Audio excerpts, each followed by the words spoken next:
پاکستان کا ذکر قرآن میں، یہ بات بہت سے لوگوں کو عجیب لگے گی۔ پاکستان کا ذکر قرآن میں آج سے 1400 برس پہلے۔ اس کے ضمن میں پہلے تو آیت سن لیجیے، آیت نمبر 10 ہے یہ سورہ انبیاء کی۔ لقد انزلنا الیکم کتابا فیہ ذکرکم افلا تعقلون، دیکھو ہم نے تمہاری طرف ایک کتاب نازل کر دی ہے جس میں تمہارا ذکر ہے تاکہ تم عقل سے کام کرو۔ اب یہاں اس آیت میں ذکر کے دونوں معنی ہو سکتے ہیں، ذکر ہمارے حالات کا بیان یا ذکر نصیحت، تمہارے حصے کی نصیحت۔ لیکن ایک عظیم حدیث میں آ کر بات جو ہے وہ طے ہو جاتی ہے، فیہ ذکر ما بعدکم وخبر ما قبلکم وحکم ما بینکم، اس میں تم سے پہلوں کا بھی ذکر ہے، تمہارے بعد کے حالات بھی ہیں، یہ آگے بعد کے حالات بھی، اور تمہارے مابین جو بھی کوئی اختلافات کبھی ہوں گے ان کا حکم اور ان کا حل موجود ہے۔ من قال بہ صدقہ، جو شخص اس قرآن کی بنیاد میں کوئی بات کہے گا وہ سچ کہا اس نے۔ ومن حکم بہ عدل، اور جو اس قرآن کے ذریعے فیصلہ کرے گا اس نے عدل کیا۔ ومن عمل بہ اجر، اور جس نے اس پر عمل کیا اس کو اجر مل کر رہے گا۔ ومن دعا الیہ فقد ہدی الی صراط مستقیم، جو اس قرآن کی طرف بلائے گا لوگوں کو اس کی ہدایت ہو گئی سیدھے راستے کی طرف۔ وَاذْكُرُوا إِذْ أَنْتُمْ قَلِيلٌ، یاد کرو ذرا جب تم ہندوستان میں، اب یہ میں ایڈ کر رہا ہوں، اقلیت میں تھے، ہندو 4 گنا زیادہ تعلیم یافتہ، سرمایہ دار، انگریز کے قریب، انگریز نے حکومت چھینی تھی مسلمان سے، مسلمان کو وہ سمجھتا تھا اس میں بغاوت کی جراثیم ہے۔ ہندو کے لیے کیا تھا؟ چینج آف ماسٹرز، پہلے مسلمانوں کے غلام تھے اب انگریزوں کے ہو گئے، ان کے لیے تو کوئی بڑی بات تھی۔ اس وقت جو خوف طاری تھا، وَاذْكُرُوا إِذْ أَنْتُمْ قَلِيلٌ مُسْتَضْعَفُونَ فِي الْأَرْضِ، زمین میں تمہیں دبا لیا گیا، ہندو غالب تھا۔ جو پروونسز جو تھے جہاں مسلمان اقلیت میں تھے وہاں کو ہندو غالب تھا، میجورٹی میں بھی تھا، میجورٹی کے صوبے جو ہے مسلمانوں کے، وہاں کے زمینداروں کی زمینیں ہندوؤں کے پاس رہن تھی، اور اگر کوٹا سسٹم نہ ہوتا تو یہاں تو مسلمان کو تعلیم یافتہ ہوتا ہی نہ۔ میڈیکل کالج میں کوئی مسلمان داخل ہو سکتا تھا، انجینئرنگ کالج میں کوئی مسلمان داخل ہو سکتا تھا، وہ تو کوٹا بنا دیا گیا ہے، اتنے % سیٹیں ملیں گی چاہے نمبر کم ہو۔ وَاذْكُرُوا إِذْ أَنْتُمْ قَلِيلٌ مُسْتَضْعَفُونَ فِي الْأَرْضِ تخافون یتخطفکم الناس، اب یہ تھا مستقبل کا خوف، تمہیں اندیشہ تھا کہ تمہیں لوگ اچک کر لے جائیں گے، ہندو چھا جائے گا، ہندو ایکسپلائٹ کرے گا، ہندو تمہارا مذہب تبدیل کرے گا، ہندو تمہاری زبان ختم کر دے گا، ہندو تمہارا کلچر ختم کر دے گا۔ اس کے عزائم نہایت خوفناک تھے، نہایت خوفناک تھے، نہایت خوفناک تھے۔ یہ 16 اپریل 1946 کو تقریر کی تھی محمد علی جناح المعروف بقائد اعظم، یہاں آپ کے حبیبیہ ہال جو اسلامیہ کالج کا ہال ہے، خواتین کے اجتماع میں، جس میں انہوں نے کہا تھا اگر خدا نہ خواستہ ہم حصول پاکستان میں ناکام ہو گئے تو ہندوستان کی سرزمین سے اسلام اور مسلمانوں کا نام و نشان مٹ جائے گا۔ جو شخص ذرا بھی واقف جناح کی شخصیت ہے وہ جانتا ہے، وہ لفظوں سے کھیلنے والا نہیں تھا، وہ اوریٹر نہیں تھا، خطیب نہیں تھا، جوشیلا نہیں تھا، جذباتی نہیں تھا، تو بہت ٹھنڈا آدمی، وکیل تو بہت ٹھنڈا ہوتا ہے، ججی تو نہیں بات کرتا۔ تو تخافون ان یتخطفکم الناس فآواکم، تو اللہ نے تمہیں پناہ دی ہندوستان کے مشرق اور مغرب میں، دو ملک عطا کر دیے. آؤ، کم سے کم اس وقت کے ہندوستان میں جو مسلمان تھے ان میں سے 2/3 کو ہندو کے غلبے سے بچا لیا. 10 کروڑ کل آبادی تھی ہندوستان میں مسلمانوں کی اس وقت، اس میں سے 6.5 کروڑ یہ مشرقی پاکستان مغربی پاکستان میں آ رہے ہیں، ہندوستان میں رہ گئے 3-3.5 کروڑ. تو کم سے کم یہ تو بچ گئے نا. تو ان حالات میں اللہ اپنا احسان گنوا رہا ہے. فآواکم، تمہیں اللہ نے پناہ دی. وَأَيَّدَكُمْ بِنَصْرِهِ، اپنی تائید سے تمہاری نصرت خصوصی فرمائی. وَرَزَقَكُم مِّنَ الطَّيِّبَاتِ، اور کتنی خوشحالی پاکستان کے اولین دور میں آئی ہے، وہ بھی یاد کچھ ہوگی کسی کو. لَعَلَّكُمْ تَشْكُرُونَ، تاکہ تم شکر کرو.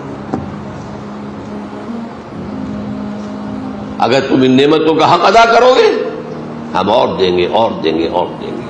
میں نے وہ اگلی آیت کون سی پڑھی؟ سورہ ابراہیم کی علیہ الصلوۃ والسلام. وَإِسْتَأْذَنَ رَبُّكُمْ، جبکہ تمہارے رب نے اعلان کر دیا تھا لَإِن شَكَرْتُمْ لَأَزِيدَنَّكُمْ وَلَئِن كَفَرْتُمْ إِنَّ عَذَابِي لَشَدِيدٌ. اگر تم ہمارے انعامات پر شکر کرو گے، ان کا حق ادا کرو گے، ان نعمتوں کا حق ادا کرو گے، یہ آزادی ہم نے تمہیں دی تھی اس کا حق ادا کرو گے، تاکہ اس آزادی کو اللہ کے قدموں میں ڈال دو. اے اللہ، ہم تیرے غلام ہیں. ہماری آزادی وہ نہیں ہے، مادر پدر آزادی نہیں ہے. ہم آزاد ہونا چاہتے تھے ہندو اور انگریز سے، تاکہ تیرے بندے بنے، تیرا دین قائم کرے. اگر یہ ہم کرتے لَأَزِيدَنَّكُمْ، میں اس آیت کی روح سے لازم سمجھتا ہوں کہ پاکستان بھارت کے اور علاقے فتح کرتا، کم سے کم کشمیر کا تو سوال ہی پیدا نہیں ہوتا کہ جانے دیتا. لیکن ہم نے پہلے روز سے ناشکری کی، اللہ کے دین کی طرف قدم نہیں بڑھایا. میں اس میں نہیں جانا چاہتا کون ذمہ دار ہے، پوری قوم ذمہ دار ہے. البتہ مختلف افراد کی اپنی اپنی جگہ اہمیت ہوتی ہے، اس کے اعتبار سے کسی کی ذمہ داری زیادہ ہے، کسی کی کم ہے. لیکن لعلکم تشکرون نہیں کرو گے تو عذاب. اللہ نے 25 برس قمری اعتبار سے 25 برس مہلت دی، پھر عذاب کا پہلا کوڑا پڑا مشرقی پاکستان. 93,000 ہمارے قیدی ہندو کے ہاتھ. کتنا اسلحہ، کتنے ہمارے جہاز، کتنے ہمارے ٹینک ہندو کے پاس گئے. ہمارا مورال زمین پر پاتال میں، ہندو کا مورال آسمان میں. زیادہ سے زیادہ 6 دن کی مار تھا مغرب پاکستان بھارت کے لیے. وہ تو اللہ کی مرضی تھی، نکسن کے دل میں بات ڈالی. حدیث میں آیا ہے تمام انسانوں کے دل اللہ کی 2 انگلیوں کے مابین جدھر چاہتا پھیر دیتا ہے. نکسن. اندرا گاندھی مرتے دم تک شکایت کرتی رہی، pro Pakistan tilt of Nixon administration. اس نے کوسیجن سے بات کی ہاٹ لائن پر، بند کرواؤ جنگ. اور کوسیجن نے حکم دیا اندرا گاندھی کو یونیلیٹرل سیز فائر، یک طرفہ جنگ بندی بھارت نے اعلان کیا. ورنہ ہمارا سیالکوٹ سیکٹر ٹوٹ چکا تھا، بڑھ رہا تھا بھارت. راجستھان سیکٹر ٹوٹ چکا تھا، بھارت تیزی سے بڑھ رہا تھا.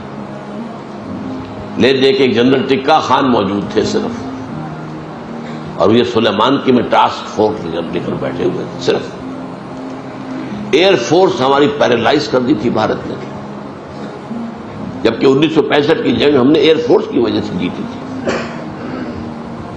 لیکن 71 میں آ کر روس نے ان سے ایسے ہیلی کاپٹر دے دیے تھے جن کے اندر کہ وہ ایواکس لگے ہوئے تھے، ذرا سا بھی ہمارا جہاز حرکت کرتا تھا انہیں پتہ چل جاتا تھا.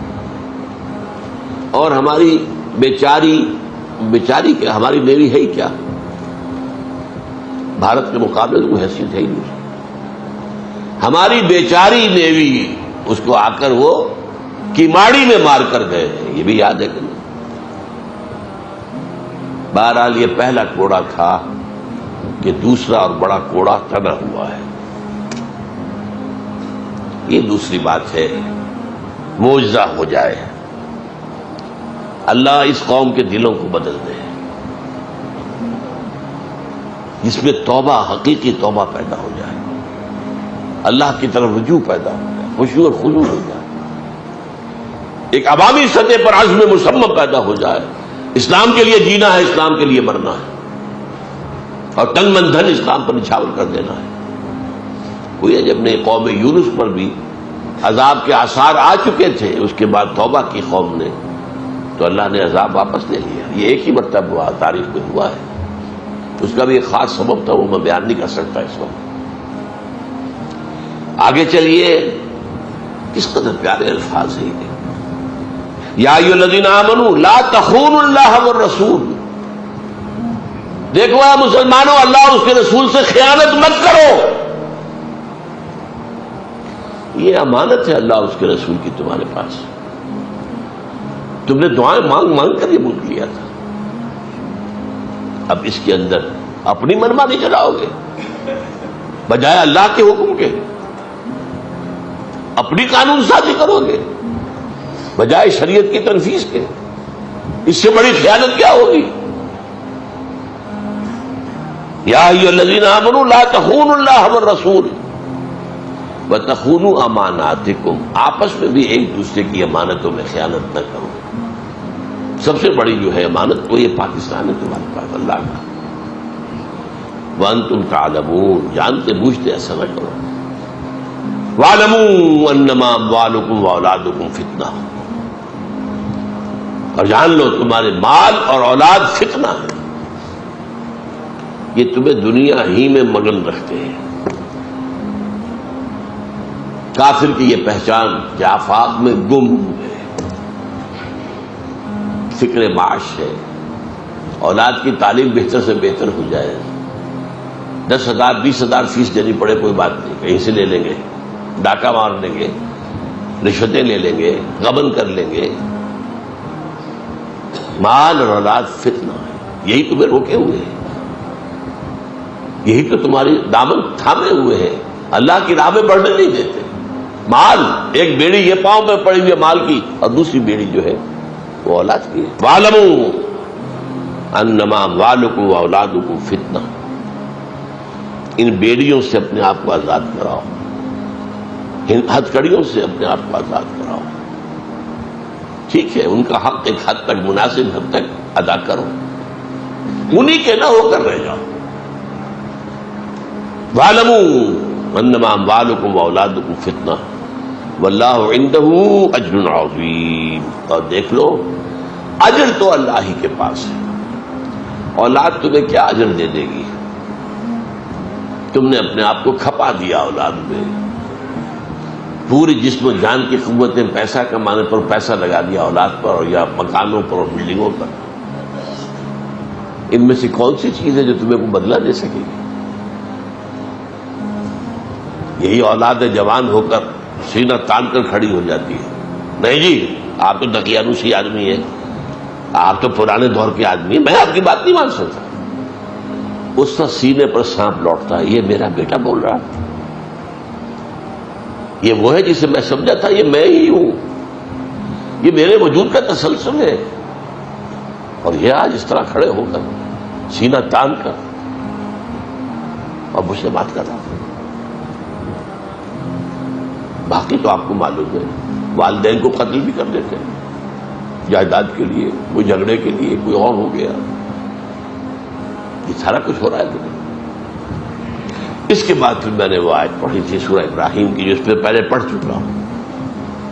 اللہ کا قانون یہ ہے، وہ کسی پر نعمت دیتا ہے تو اگر اس کا حق ادا کرے تو اور دیتا ہے، اور دیتا ہے، اور دیتا ہے، اور اگر کفران نعمت کرے، کفران نعمت، تو میرا عذاب بھی شدید ہے۔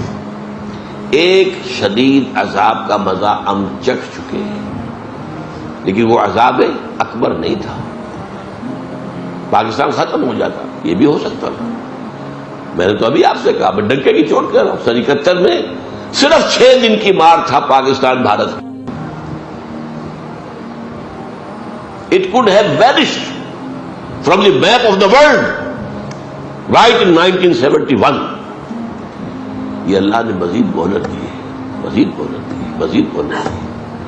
اور مہلت کن کے ذریعے سے دلوائی ہے؟ ہمارا زور چلتا تھا نکسن پر، کوئی ہمارا زور چلتا تھا کوسیجن کے اوپر. اور اندرا گاندھی تو فاتح تھی، وہ ہماری بات سننے والی کہاں تھی؟ اس نے تو بڑے فخر سے کہا تھا ہم نے نظریہ پاکستان، دو قومی نظریے کو خلیج بنگال میں غرق کر دیا ہے. کہاں گیا تمہارا دو قومی نظریہ؟ کیوں علیحدہ ہو گیا مشرقی پاکستان اگر تم ایک قوم تھے؟ اور ہم نے اپنی 1000 سالہ غلامی کا بدلہ چکا لیا مسلمانوں سے. یہ اس کی فاتحانہ شان تھی اندرا گاندھی کی.